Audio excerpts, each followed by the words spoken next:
प्रश्न है, किसी सरल रेखा का अक्षों के बीच अंतःखंडित भाग का मध्य बिंदु यल और यम है। सिद्ध कीजिए कि रेखा का समीकरण x बटा यल प्लस वाई बटा एम बराबर 2 है।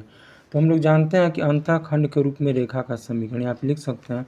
अंतःखंड के रूप में रेखा का समीकरण यह हम लोग जानते हैं कि x बटा ए और प्लस वाई बटा बी बराबर 1 के होता है।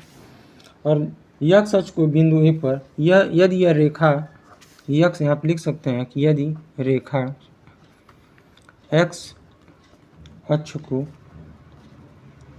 बिंदु ए पर और y अक्ष को बिंदु बी पर काटती है, तो ए का निर्देशांक यहाँ पे हम लोग लिख लेते हैं। बिंदु ए का निर्देशांक बराबर होता है a0 और बी का निर्देशांक हो जाएगा 0b। और प्रश्न में दिया हुआ है कि अक्षों के बीच अंतःखंडित भाग का मध्य बिंदु का फार्मूला हम लोग पढ़े होंगे। x बराबर होता है x1 प्लस x2/2 और इस जहाँ a0 और 0b है, a0 इसको हम मान लेते हैं x1 y1 और जो 0b है यह हो जाएगा हमारा x2 y2।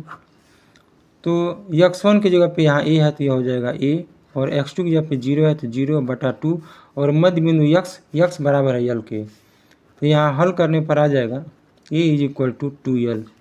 इसी प्रकार हम लोग जानते हैं y बराबर होता है y1 प्लस y2/2। तो y का मान यहाँ पे दिया हुआ है यम के बराबर हो जाएगा और y1 प्लस y2 होता है। तो x1 y1 की जब यहाँ तुलना कर लेंगे तो 0 के बराबर है तो 0 y2 का मान इसमें b है क्योंकि x2 है या y2 है तो यह b है पूरे का बाई 2 हो जाएगा। जब इसको भी हम लोग हल करेंगे तो यहाँ से आ जाएगा b = 2m।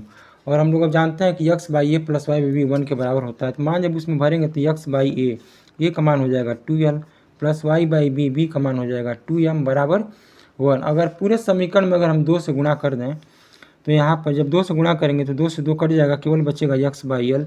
2 से गुणा करेंगे 2 से 2 कट जाएगा, केवल बचेगा y बाई एम। और जब 2 से गुणा करेंगे 1 में 2 करने 2 तो रेखा का समीकरण हो जाएगा x बटा यल प्लस वाई बटा एम बराबर 2 के। और यही हमें दिखाना था कि रेखा का समीकरण इतना होगा। अगर आपको मेरा वीडियो अच्छा लगा तो मेरे चैनल को सब्सक्राइब करें, लाइक करें, वीडियो को शेयर करें। धन्यवाद।